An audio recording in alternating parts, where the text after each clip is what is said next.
राधे कृष्ण। ज्ञान से प्रपंच की निवृत्ति।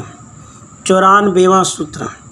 जैसे घट के मृत्तिका और जल दो उपादान कारण हैं, इसी प्रकार प्रपंच के भी ब्रह्म और अज्ञान दो उपादान कारण हैं।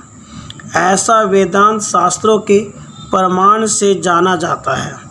और जब उपादान स्वरूप अज्ञान ही का नाश हो गया तो फिर संसार कहाँ, और जब संसार ही नहीं तो कर्म भोग भी नहीं। 95वां सूत्र।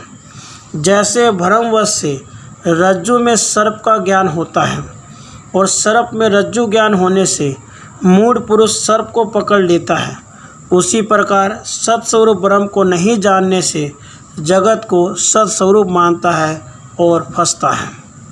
96वां सूत्र।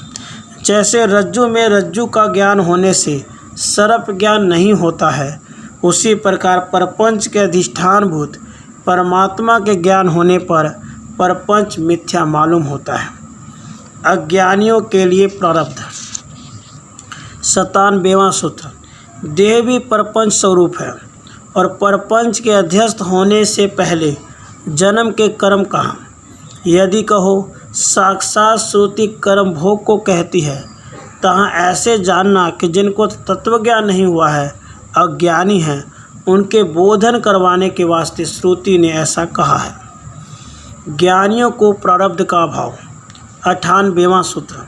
जो कर्म श्रुति ने प्रतिपादन किया है वह संपूर्ण परात्पर परमात्मा के दर्शन करने से अर्थात तत्व ज्ञान होने से नष्ट हो जाता है। संचित क्रियामान प्रारब्ध 3 प्रकार का कर्म श्रुतियों में कहा गया है, सो कर्म का भाव प्रतिपादन करने के अर्थ बहुत दर्शाया गया है। प्रारब्ध मानने में दोष। 99वें सूत्र। यदि अनभिज्ञ अर्थात अज्ञानी पुरुष बलात्कार करके कर्म अर्थात प्रारब्ध को स्वीकार करें, तब उनको 2 दोष आएंगे। एक तो मोक्ष का अभाव, दूसरे मोक्ष न होने से ज्ञान का अभाव, और इस प्रकार वेदांत मत अद्वैतवाद की भी हानि है। इस हेतु प्रारब्ध रूप द्वैत स्वीकार करना पड़ेगा, अद्वैतवाद तो हो ही नहीं सकेगा।